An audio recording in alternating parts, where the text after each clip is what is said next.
नमस्कार, मैं अजय पाल सोनी एजुकेशन में आपका बहुत ही बहुत स्वागत करता हूं। और जैसा कि पिछले वीडियो में हमने एक्टिव पैसिव के बहुत ही इंपॉर्टेंट कॉन्सेप्ट्स देखे, उसी तरह से ये वाली क्लास में भी हम बहुत ही इंपॉर्टेंट कॉन्सेप्ट्स कहीं न कहीं देखेंगे। और आज शुरुआत करेंगे हम बहुत ही इंटरेस्टिंग कॉन्सेप्ट के साथ, जिसको हम कहते हैं डबल ऑब्जेक्ट वाला कॉन्सेप्ट। तो हमने बोला ये डबल ऑब्जेक्ट होता क्या है।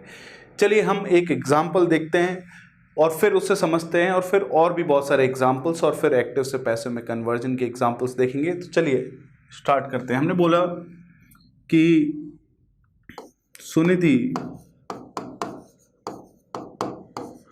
gave him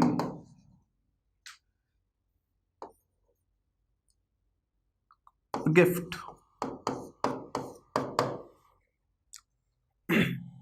सुनिधि ने दिया, हमने बोला व्हाट, गिफ्ट, हमने बोला whom, him। तो ये यहां पर आप देखेंगे कि इस तरह के सेंटेंसेस को मेन वर्ब तक जब पढ़ते हैं हम, तो मेन वर्ब तक पढ़ने के बाद हमारे दिमाग में दो सवाल आते हैं, व्हाट और whom, और दोनों का आंसर हमें मिल जाता है। तो सुनिधि गेव, हमने बोला व्हाट, तो गिफ्ट।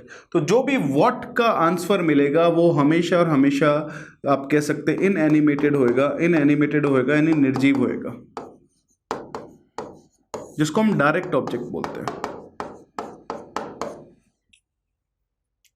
और उसी तरह से जहां पर भी हमें whom का जवाब मिलेगा वो सजीव होएगा, जिसको हम कहते हैं एनिमेटेड, और उसको हम बोलेंगे इनडायरेक्ट ऑब्जेक्ट। तो देखिए इतना सारा रटने की कोई जरूरत नहीं है, लेकिन एक बेसिक सा दिमाग में रखिए कि डबल ऑब्जेक्ट पता कैसे किया जाता है। कि अभी कुछ और कुछ फिक्स वर्ब्स के साथ इनका यूज किया जाता है, या डबल ऑब्जेक्ट वाले सेंटेंसेस बनाए जाते हैं। वो कौन कौन सी वर्ब्स है हम डेफिनेटली देखेंगे, लेकिन बेसिक तरीका यह है कि मेन वर्ब तक पहुंचने के बाद अगर आपके दिमाग में सवाल आते हैं व्हाट या whom, क्या, किसे या किसको, और दोनों का जवाब मिल जाता है, तो जहां पे भी व्हाट का जवाब मिलेगा वो निर्जीव होएगा और वो डायरेक्ट ऑब्जेक्ट कहलाएगा, और जहां पे भी whom का जवाब मिलेगा वो हमेशा इनडायरेक्ट ऑब्जेक्ट कहलाएगा। ठीक है, तो ये एक बेसिक चीज है जिसको आप दिमाग में रखें। अब इस तरह के सेंटेंसेस का पैसिव वॉइस हम दो तरीके से बना सकते हैं। पहला तरीका आसान है और दूसरा और भी आसान है, राइट। तो जो दो तरीके हैं उसमें से दो तरीके किस किस लिए हो गए, तो हमने बोला देखिए एक दो ऑब्जेक्ट है, तो एक बार हम इसको सब्जेक्ट बनाएंगे और दूसरी बार हम इसको सब्जेक्ट बनाएंगे। ठीक है, तो यहाँ लॉजिक के साथ में ये भी देखिएगा कि किसको उठाकर कहाँ रखा जा रहा है, उससे आपके लिए जो है कहीं कई चीजें जो है वो क्या हो जाएगी, आसान हो जाएगी। ठीक है, तो ध्यान दीजिएगा, समझते हैं।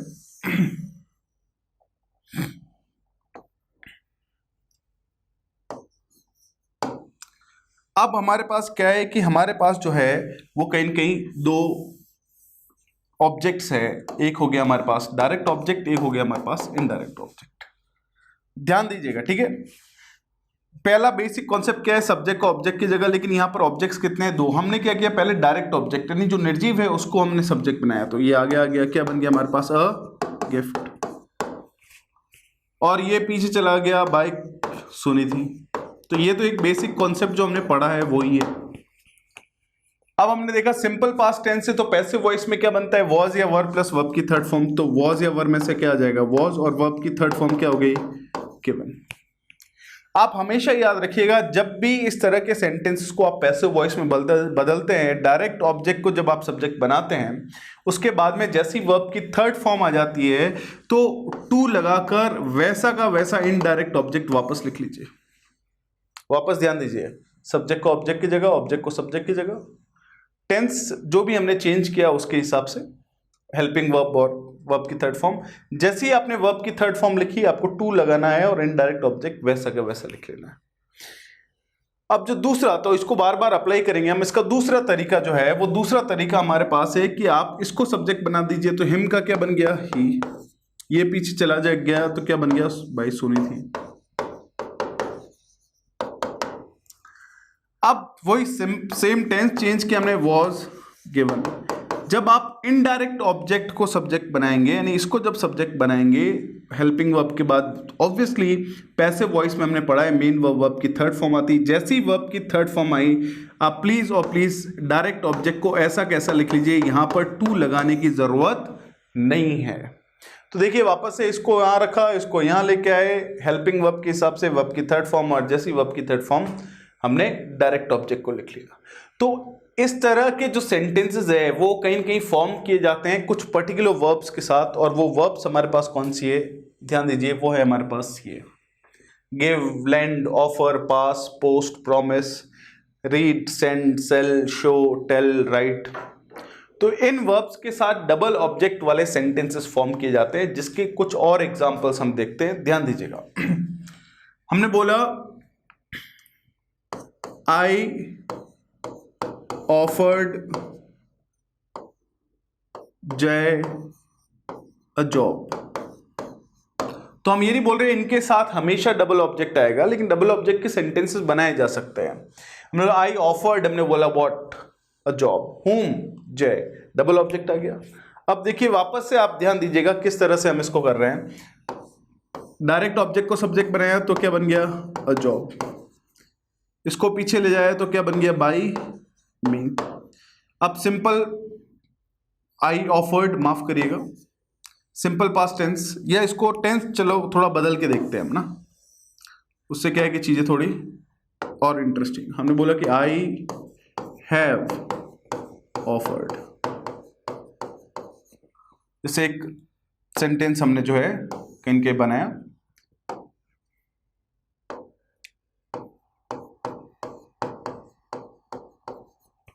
अब हमारे पास है कि सिंपल प्रेजेंट टेंस है, सॉरी प्रेजेंट परफेक्ट टेंस है, तो हैज बीन या हैव बीन आएगा ही आएगा हमारे पास। अब हैज बीन या हैव बीन आएगा ही आएगा, तो अब हमारे पास कॉन्सेप्ट क्या है, हमारे पास है जॉब, जॉब क्या है, सिंगुलर है, तो ऑब्वियसली क्या लग जाएगा, हैज बीन, वर्ब की थर्ड फॉर्म। जैसे ही आपने वर्ब की थर्ड फॉर्म लिखी, आपको यहां पर जो है क्या लगा देना है, टू प्लस वर्ब की फर्स्ट फॉर्म, तो टू प्लस इनडायरेक्ट ऑब्जेक्ट, ऐसा कैसा, तो हमारे पास क्या आ गया, टू जय बाई मी। तो देखिए यहां वही सब्जेक्ट को ऑब्जेक्ट की जगह लिखा, ऑब्जेक्ट को सब्जेक्ट की जगह लिखा, टेंस के हिसाब से चेंज किया, जैसी वर्ब की थर्ड फॉर्म लिखी टू लगा दिया। अब दूसरे तरीके से करते हैं, जय को लिखते हैं हम आगे, मतलब Jay has been offered a job by me. तो यही हमारे पास जो है कहीं ना कहीं कॉन्सेप्ट है, वो ये कहता है कि आप इस तरह से अगर आप चीजों को हैंडल करेंगे तो चीजें आपके लिए आसान रहेगी। चलिए कुछ और एग्जांपल्स इसी में देखते हैं हम, ध्यान दीजिएगा। हमने लिखा she showed me a photograph.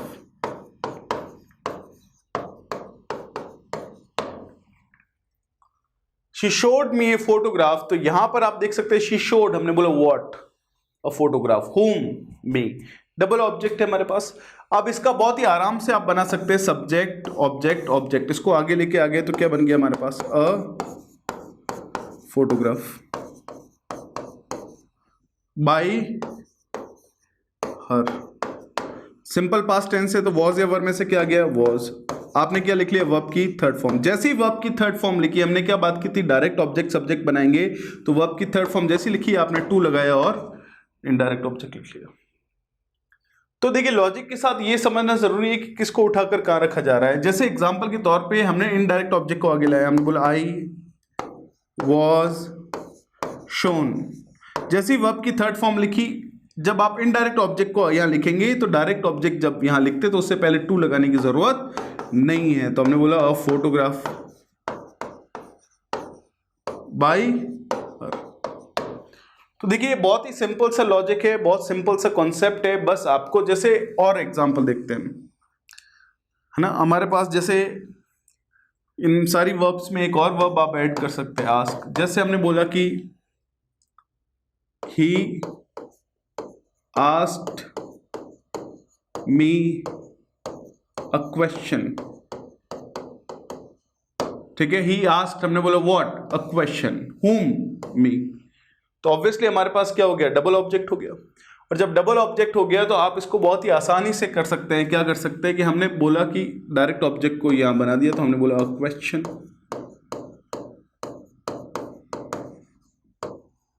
was asked, जैसे ही आपने वर्ब की थर्ड फॉर्म लिखी टू लगाया और डबल आपने इनडायरेक्ट ऑब्जेक्ट लिख लिया बाय हिम। अब इसको दूसरे तरीके से करना चाहे तो कर सकते हैं, आपने इसको आगे लेके आ गए तो I was asked a question by him.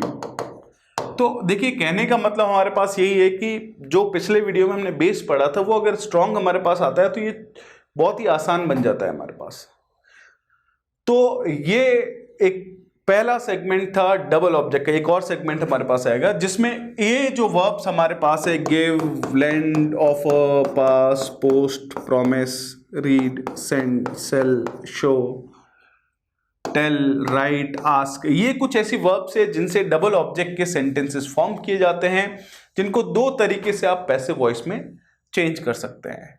But हमारे पास कुछ और तरीके के सेंटेंसेस भी बनते हैं डबल ऑब्जेक्ट से, और वो हमारे पास जो है कहीं कहीं इन वर्ब से बनते हैं। जैसे एग्जांपल के तौर पे यहाँ पर बुक का मतलब किताब नहीं है, बुक का मतलब टिकट बुक करना है। जैसे हमने बोला आई बुक्ड देम 4 tickets,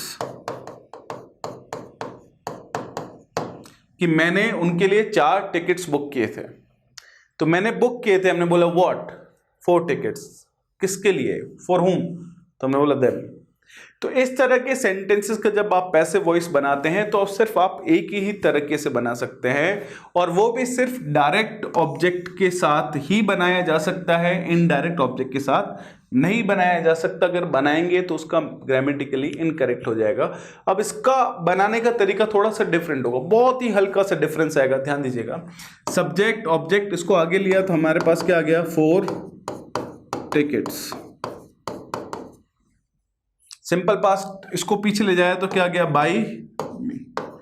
अब सिंपल पास्ट टेंस है तो वॉज या वर में से क्या आ गया वर, वर्ब की थर्ड फॉर्म। अब इनमें से अगर कोई वर्ब आई है, book, buy, find, keep, pour and उडेलना, कुक, गेट, मेक और सेव, इनमें से कोई वर्ब आई है तो पिछली वर्ब्स में तो हम क्या करते थे, मेन वर्ब के बाद टू लगाते थे। ये वर्ब्स आई है तो आपको क्या लगाना पड़ेगा 4, और इनडायरेक्ट ऑब्जेक्ट को ऐसा कैसे लिख लीजिए। तो हमने कुछ नहीं किया, इसको आगे लाया, इसको पीछे ले जाया, सेम टेंस के हिसाब से वर्ब की फॉर्म चेंज की। जैसी वर्ब की थर्ड फॉर्म लिखी, इनमें से वर्ब है तो 4 लगाइए, और जो पहले हमने वर्ब्स पढ़ी थी उसके हिसाब से 2 लगाइए। इस तरह के सेंटेंसेस में जब इस तरह की ये वर्ब्स यूज होती है तो आप सिर्फ डायरेक्ट ऑब्जेक्ट के साथ ही पैसिव वॉइस बना सकते हैं, इनडायरेक्ट ऑब्जेक्ट के साथ नहीं बना सकते हैं, ये चीज ध्यान रखें। जैसे एग्जाम्पल और देखते हैं, हमने बोला कि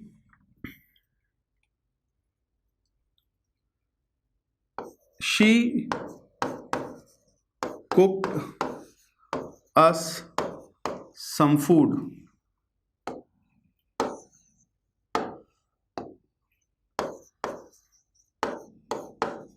तो she cooked us some food, तो यहां पे आप देख सकते हैं शी कुक्ड, अपने बोला व्हाट सम फूड, फॉर हुम, अस। अब आप डायरेक्ट ऑब्जेक्ट के साथ ही पैसिव वॉइस बना सकते हैं, इनडायरेक्ट ऑब्जेक्ट के साथ नहीं बना सकते। तो जैसे ही हमने इसको बनाया तो हमने लिखा कि सम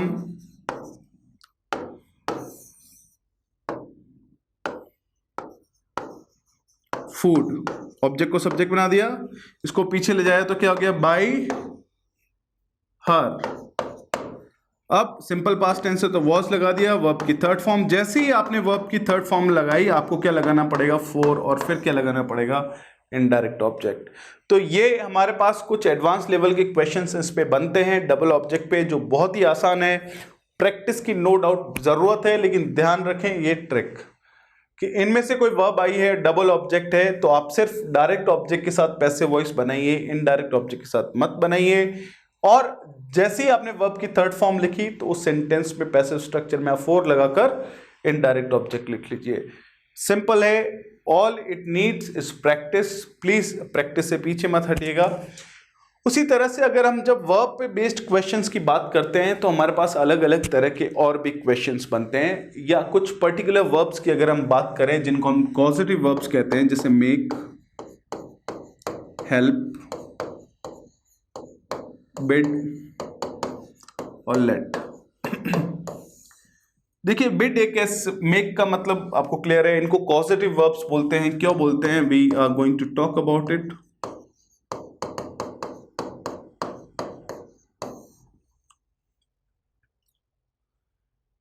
देखिए जैसे मैं शुरू करूं उससे पहले मैं आपको बताता हूं, बिड एक ऐसी वर्ब है जिसके दो मतलब होते हैं। बिड का एक मतलब तो होता है बोली लगाना,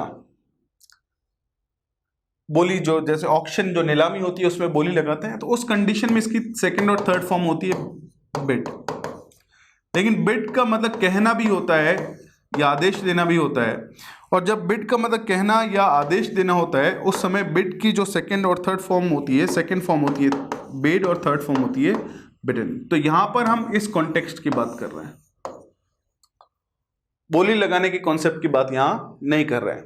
अब हमारे पास हमने बोला कि आई मेड हिम वॉश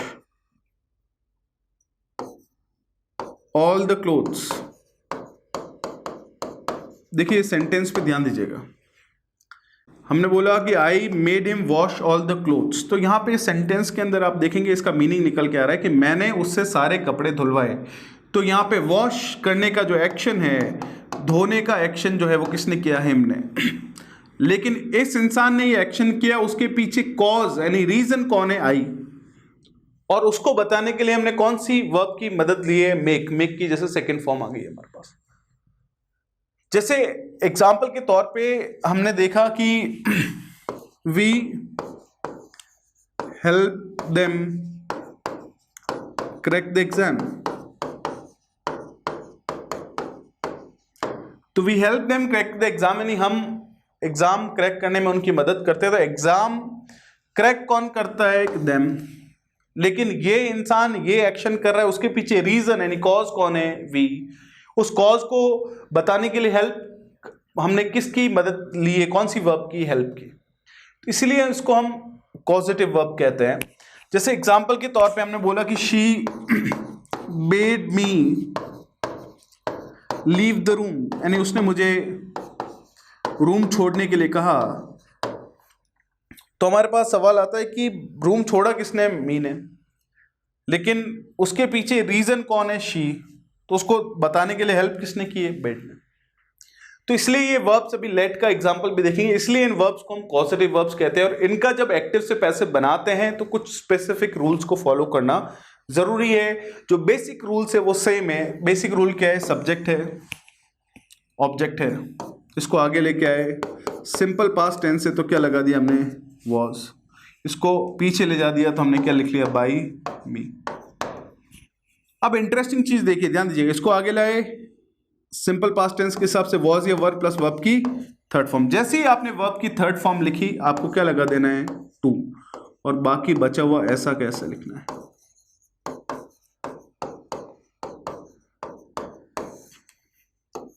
ध्यान दीजिए, कुछ नहीं किया, ये का ये ऐसे कैसे लिख लिया यहां पे।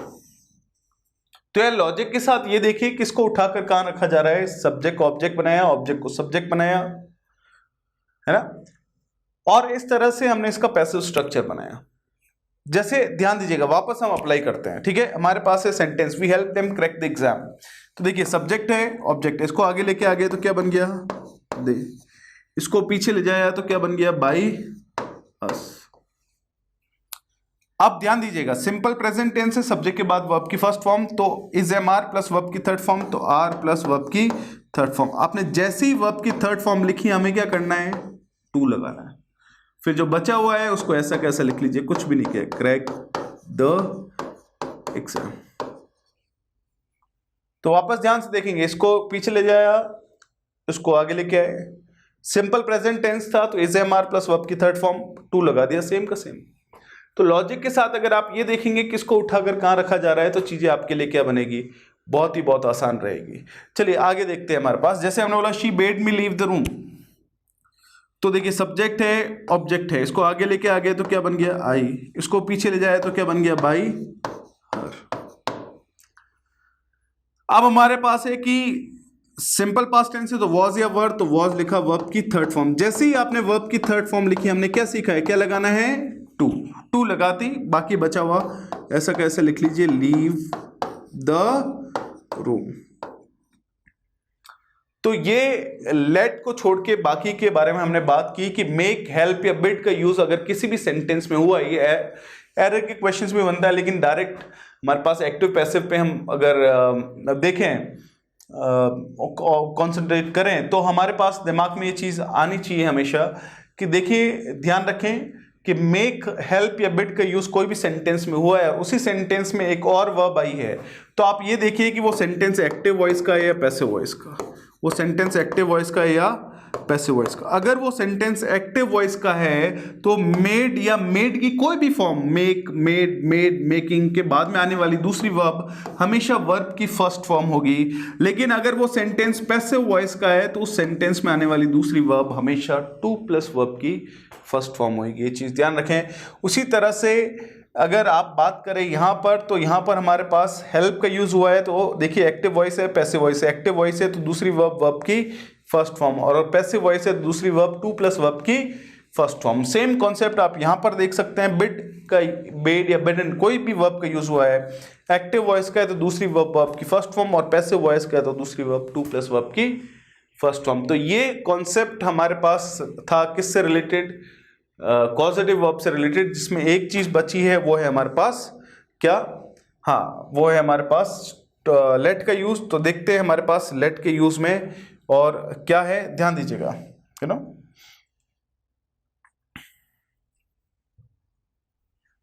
देखिए लेट, हमने बोला कि शी लेट मी गो,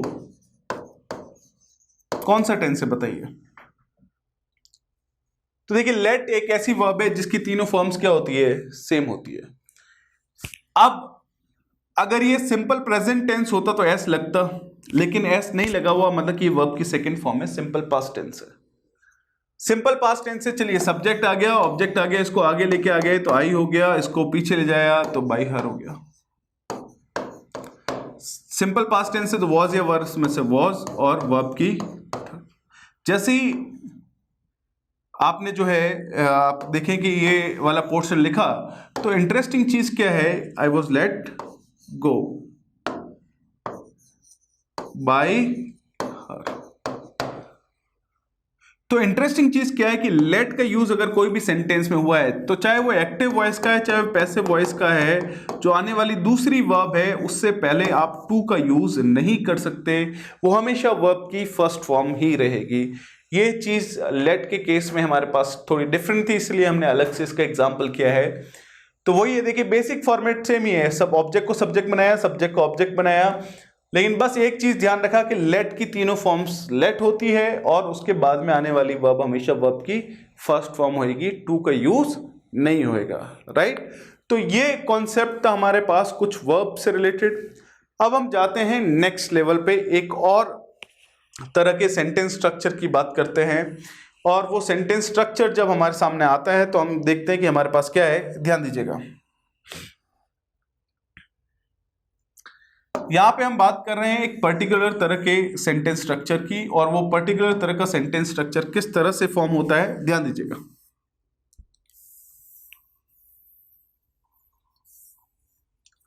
देखिए यहां पर मैं एक सेंटेंस, कुछ 3-4 सेंटेंसेस लिख रहा हूं, आप प्लीज ऑब्जर्व करिएगा उनको। हमने बोला कि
देखिए यहां पर हमारे पास कुछ फिक्स तरह का सेंटेंस स्ट्रक्चर है जिसमें दो उपवाक्य है, दो क्लॉजेस है। और देखेंगे पहले वाला clause generally simple present tense का अफर्मेटिव या नेगेटिव, सकारात्मक या नकारात्मक आपको मिलेगा। दूसरे वाले में एक सब्जेक्ट होएगा, वर्ब की फर्स्ट फॉर्म प्लस आईएनजी होगी और ऑब्जेक्ट होएगा। ये एक फिक्स स्ट्रक्चर है। अब इस तरह के सेंटेंसेस का पैसिव वॉइस बनाना बहुत ही आसान है। अगर आप बहुत ही आसान नजरों से उसको देखेंगे तो पहला काम क्या करना है, पहले वाले क्लॉज को ऐसा कैसा लिखना है आपको। जो दूसरा है उसमें सब्जेक्ट होगा, ऑब्जेक्ट होगा। तो ऑब्जेक्ट को सब्जेक्ट बनाया तो क्या बन गया, शी। इसको पीछे ले जाया तो क्या बन गया, बाई पीपल। अब वर्ब की फर्स्ट फॉर्म प्लस आईएनजी है तो हमें करना क्या है, बीइंग प्लस वर्ब की थर्ड फॉर्म। मेन वर्ब के साथ प्रेपोजिशन है तो उसको वहीं रखिए। बहुत ही आसान है, ध्यान से देखिएगा। पहला वाला क्लॉज यहीं रखा, ऑब्जेक्ट को सब्जेक्ट बनाया, सब्जेक्ट को ऑब्जेक्ट बनाया, बीइंग लगाया, वर्ब की थर्ड फॉर्म। वहीं पे हमारे पास इसी तरह के सेंटेंसेस में एक और एग्जांपल हम कर रहे हैं, फिर आप दो एग्जांपल पे और गौर करिएगा जिसमें कुछ चीजें चेंज हो जाएगी, थोड़ी सी हल्का से एक नया कॉन्सेप्ट अप्लाई होगा। हमने बोला कि पहला वाला क्लॉज वैसा ही रहेगा तो वैसे ही लिखा, फिर हमने इसको पीछे ले जाया, इसको आगे ले जाया तो ये आगे लेके ये हो जाएगा और यहां पर बाई पीपल। हमने इसको जो है क्या करना है, बीइंग प्लस वर्ब की थर्ड फॉर्म, तो बाई मेन वर्ब के साथ प्रेपोजिशन है तो उसको छेड़िए मत। सेम है, तो आपने कुछ नहीं किया, इसको पीछे ले जाया, इसको आगे ले जाया, सेम का सेम ही है। अब इंटरेस्टिंग चीज क्या है कि इस तरह के सेंटेंसेस को जब आप पैसिव वॉइस में बदल देते हैं तो जो मेन सेंटेंस का सब्जेक्ट है और ये वाला सब्जेक्ट अगर सेम आता है तो आप उसको वापस से नहीं लिखते। अब ये सेंटेंस सही है कि I don't like being looked at by people, तो यहां पर लॉजिक के साथ ही देखिए किसको उठाकर कहां रखा जा रहा है। ठीक है, वापस से अप्लाई कर रहे हैं, ध्यान से समझिएगा। पहले वाला क्लॉज हमने ऐसा कैसे लिखा, तो ऐसा कैसे लिखा, सब्जेक्ट ऑब्जेक्ट, ऑब्जेक्ट माफ करिए ये प्लेस है ये, तो इसको आगे लेके आ गए तो क्या बन गया, वी। इसको पीछे ले जाया तो क्या बन गया, बाय माई फादर। अब इसकी अगर हम बात करें तो हमने बोला कि बीइंग लगाया और वर्ब की third form, to a park. तो अगर आप ध्यान से देखेंगे तो आपके लिए चीजें बहुत ही आसान है। बस पहला वाला क्लॉज वैसे ही रखिए, इसको उठाकर ऑब्जेक्ट को उठाकर यहां लाया, इसको पीछे ले जाया, बीइंग प्लस वर्ब की थर्ड फॉर्म सेम का सेम है। जैसे वापस ध्यान दीजिएगा, हमने पहले वाले क्लॉज को ऐसे कैसे लिखा, तो हमने बोला आई रिमेंबर, सब्जेक्ट है ऑब्जेक्ट, इसको आगे लेके आ गए तो क्या बन गया हमारे पास, आई, बीइंग प्लस वर्ब की थर्ड फॉर्म,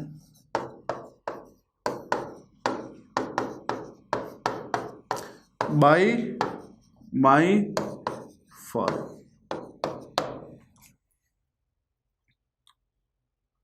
तो यही हमारे पास पॉइंट है कि अगर इस चीज को ध्यान से देखेंगे तो यहां पर देखेंगे आई और आई क्या है, सेम है, तो उसको आप वापस नहीं लिखेंगे। सो हमारे कहने का मतलब यह है कि आप देखिए एक फिक्स तरह का सेंटेंस स्ट्रक्चर, कि इस तरह का सेंटेंस स्ट्रक्चर आया तो पैसिव वॉइस किस तरह से बनेगा, आपके लिए चीजें हो जाएगी बहुत ही ज्यादा आसान। तो ये हमारे पास जो है कहीं कहीं पॉइंट था। अब जो है हम थोड़ा सा और अगर हम आगे की तरफ बढ़ें और हम देखें चीज़ों को तो हमारे पास जो है बहुत ही इंटरेस्टिंग सी चीज़ें आएगी। ध्यान दीजिएगा किस तरह से। यहाँ पर हम बात कर रहे हैं एक और कई कई तरह के सेंटेंस स्ट्रक्चर की या बात करें तो, और वो हमारे पास आता है कॉन्सेप्ट जिसको हम कहते हैं इंपेरेटिव सेंटेंसेस।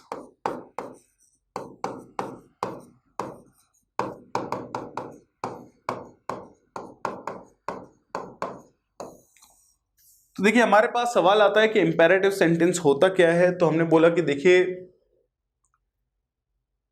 एक ऐसा सेंटेंस जिसके अंदर ऑर्डर या कमांड का भाव हो,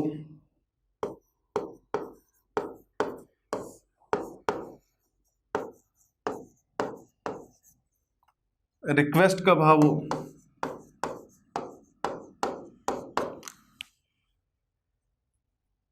या आपका सेंटेंस डू नॉट से शुरू होता हो, जिसको अब बोल सकते हैं डोंट से शुरू होता हो। तो मतलब ऑर्डर या कमांड का भाव किस तरह से, तो हमने बोला ओपन द गेट,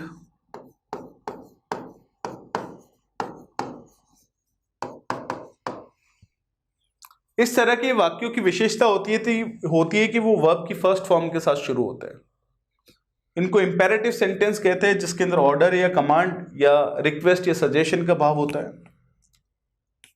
इस तरह के सेंटेंसेस, इंपेरेटिव सेंटेंस को हम 3 पार्ट्स में डिवाइड कर रहे हैं, क्योंकि अलग अलग तरीके से इनको बदला जाता है। सबसे पहले हम बात करते हैं ऑर्डर या कमांड की। अगर आपका सेंटेंस वर्ब की फर्स्ट फॉर्म के साथ शुरू हो रहा है तो वो 100% एक इंपेरेटिव सेंटेंस है, और इसका अगर हम पैसिव स्ट्रक्चर बनाना चाहें तो उससे पहले आपको देखना पड़ेगा कि उसके अंदर किस तरह का भाव है, ऑर्डर है, कमांड है या रिक्वेस्ट वाला भाव है। अगर ये ऑर्डर या कमांड है तो आप उसको 2 तरीके से पैसिव वॉइस में बदल सकते हैं। पहला तरीका बहुत ही आसान है और दूसरा उससे भी आसान है। ध्यान दीजिएगा, पहला तरीका, आप सबसे पहले क्या करेंगे, लेट लगाएंगे। क्लियर है, बहुत ही आसान। अब इसमें देखिए 2 पार्ट्स मिलेंगे, एक तो होगा वर्ब, एक होगा ऑब्जेक्ट। तो ऑब्जेक्ट को सब्जेक्ट बनाते हैं, तो ऑब्जेक्ट को सब्जेक्ट बना के लेके आया, तो हमने क्या लिखा, द गेट, बी लगाया और वर्ब की थर्ड फॉर्म। तो बहुत ही आसान है, आप ध्यान देंगे। यहां देखिए किसको उठाकर कहां रखा जा रहा है, लेट लिखा, ठीक है, ऑब्जेक्ट को सब्जेक्ट बनाया, बी लगाया, वर्ब की थर्ड फॉर्म। दूसरा तरीका, यू आर ordered to या commanded to open the gate।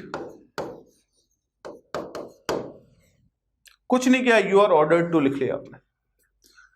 तो ये हमारे पास पहला कॉन्सेप्ट था किसका, इंपेरेटिव सेंटेंसेस का, जिसमें हमने देखा कि अगर आपके सामने वर्ब की फर्स्ट फॉर्म के साथ शुरू हो रहा है और उस सेंटेंस के अंदर ऑर्डर या कमांड का भाव है, तो पहला काम करिए, लेट लगाइए, ऑब्जेक्ट को सब्जेक्ट बनाइए, बी लगाइए, वर्ब की थर्ड फॉर्म। कुछ नहीं किया, लेट लगाया, इसको आगे दौड़ा के लाया हमने, और बी लगा के इसको वर्ब की थर्ड फॉर्म पीछे ले जा दिया हमने। या यू आर ऑर्डर्ड टू या you are commanded to open the gate, open the door, जो भी हमारे पास ऑर्डर या कमांड का है। दूसरा जो है उसमें है रिक्वेस्ट। अब रिक्वेस्ट वाला जैसे है, हमने बोला कि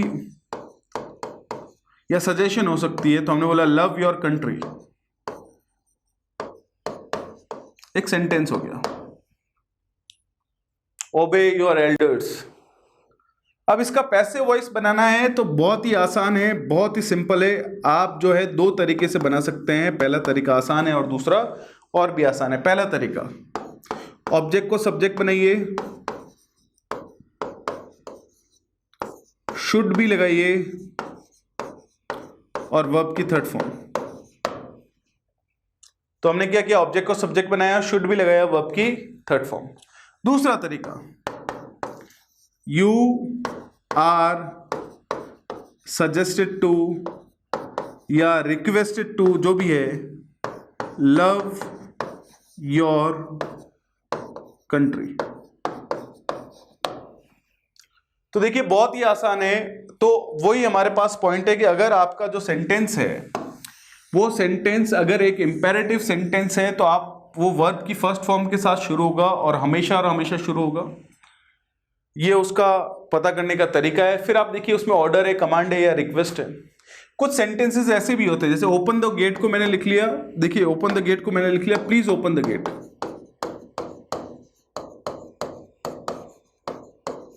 और यहां पर एक शॉर्टकट की बात कर रहा हूं मैं कि कोई भी सेंटेंस जो काइंडली या प्लीज से शुरू हो गया, इसका 100% उसमें रिक्वेस्ट है और उसका एक ही तरीका है, यू आर रिक्वेस्टेड टू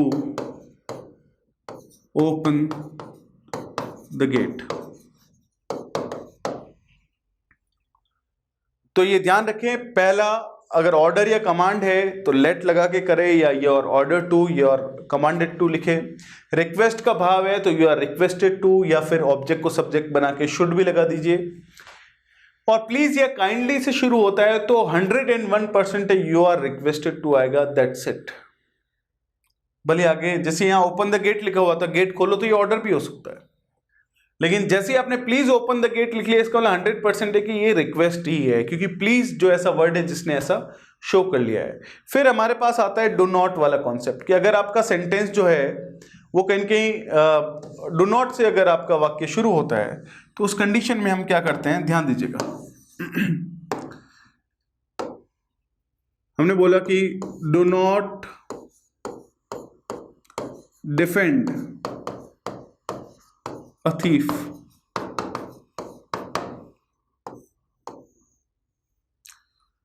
अगर आपका सेंटेंस डू नॉट से शुरू होता है तो आप उस सेंटेंस को 3 तरीके से पैसिव वॉइस में बदल सकते हैं। पहला तरीका आसान है, दूसरा और भी आसान है, और तीसरा तो सबसे ही आसान है। ठीक है, ध्यान दीजिएगा, do not defend a thief.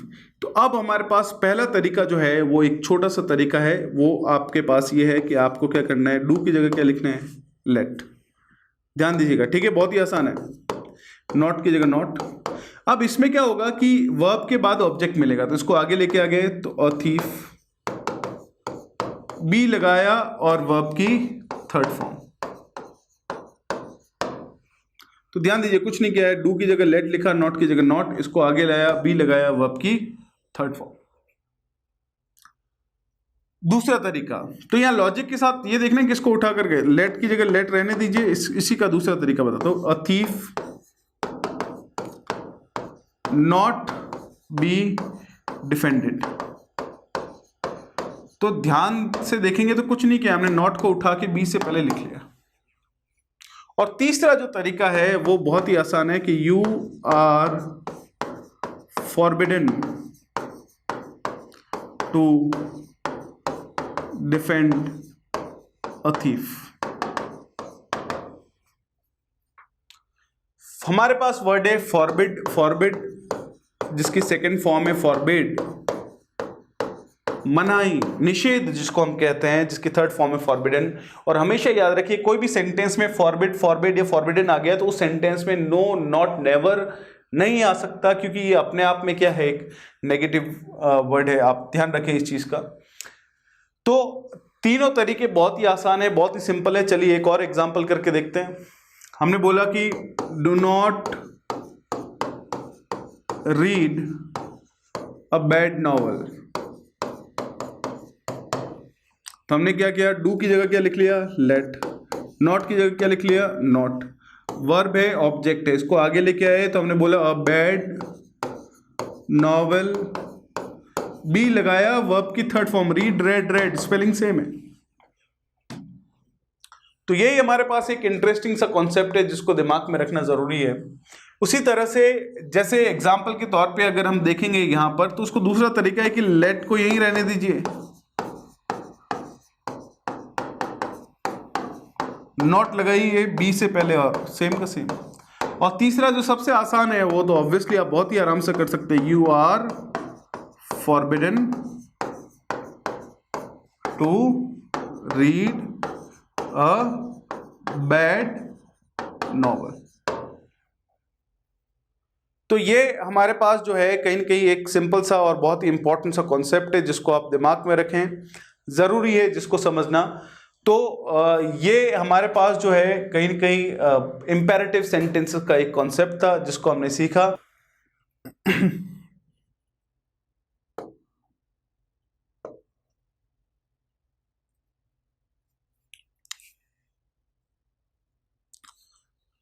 चलिए ध्यान दीजिए, ये हमारे पास कुछ वर्ब्स है। तो अभी तक हमने ये देखा कि कहीं न कहीं जो भी सेंटेंस में सब्जेक्ट को ऑब्जेक्ट की जगह ले जाते हैं तो उससे पहले क्या आता है, हमारे पास बाई आता है। लेकिन ये कुछ वैसी वर्ब्स है जिनके साथ ऐसा नहीं होता है ना। जैसे एग्जाम्पल के तौर पे आपको वर्ब, जैसे यहाँ पर हम बात करें एनॉय वर्ब की बात करें तो देखिए आपको एनॉय यहाँ पे भी मिलेगी, एनॉय यहाँ पे भी मिलेगी।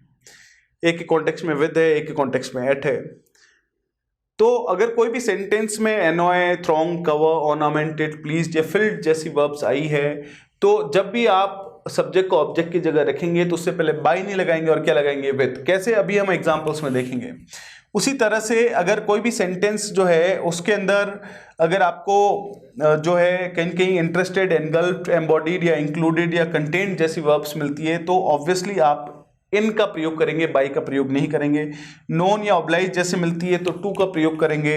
या surprised, annoyed, vexed, startled, amazed जैसी वर्ब्स मिलती है तो एट का यूज करेंगे। और टायर्ड जैसी वर्ब्स मिलती है तो आप ऑफ का यूज करेंगे। अब किस तरह से, ध्यान दीजिएगा, हमारे पास जैसे एग्जाम्पल के तौर पे हमने बोला कि ही annoys us। दूसरा बोला हमने his words, जैसे हमने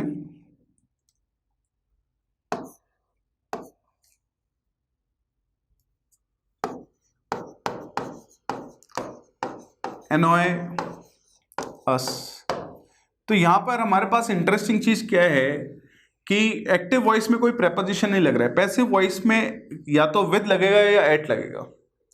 तो हमने बोला कि देखिए बहुत सिंपल सा पॉइंट ये है कि अगर आप किसी इंसान से, अनॉय का मतलब परेशान होना है, तो हमने बोला we are annoyed with him.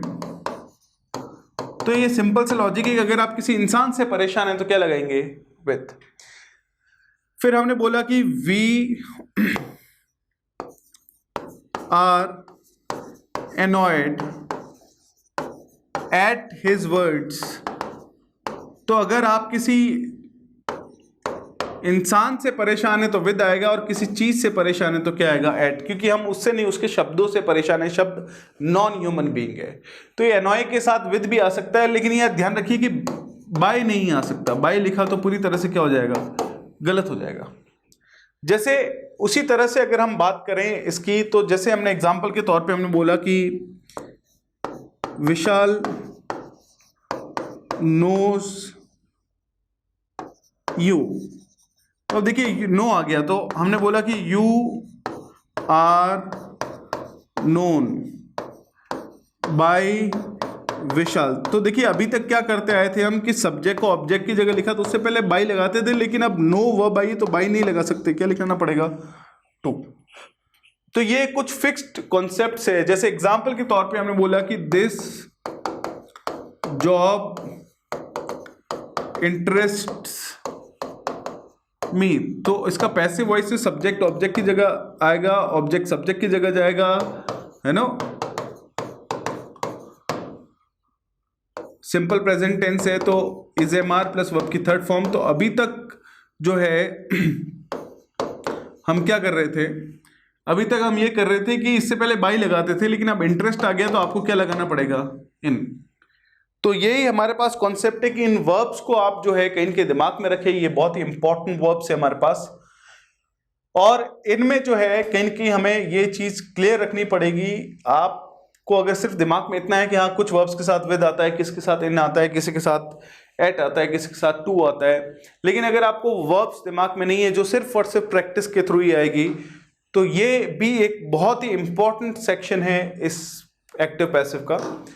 तो आज के लिए हमारे पास बस इतना ही। जो अंतिम वीडियो यानी नेक्स्ट वीडियो एक्टिव पैसिव का अंतिम वीडियो होगा, उसके अंदर हम देखेंगे कि जो इंटेरोगेटिव सेंटेंसेस है WH वर्ड के साथ शुरू होते हैं, उनका एक्टिव से पैसिव कैसे बनाते हैं, पहली चीज। और जो सबसे स्टार्टिंग में हमने जब पहला वीडियो एक्टिव पैसिव का हमने देखा था कि हमारा मेन मकसद है 5 मिनट के अंदर 20 क्वेश्चंस स्टैंडर्ड लेवल के हम कर पाए, इस तरह का एक स्टैंडर्ड हमारे अंदर ले आना। तो ऑब्वियसली मैं ये चाहता हूँ इन दोनों पिछले वीडियो को, इस वीडियो को और आगे आने वाले वीडियो को आप बहुत ध्यान से देखें, और आप 101% है कि 5 मिनट में हम 20 क्वेश्चंस करके देखेंगे, और आपको रियलाइज होगा कि ये बहुत ही आसान है। तो अगले वीडियो में एक्टिव पैसिव के साथ फिर से मिलेंगे। Have a lovely day. Thank you so much. Take care.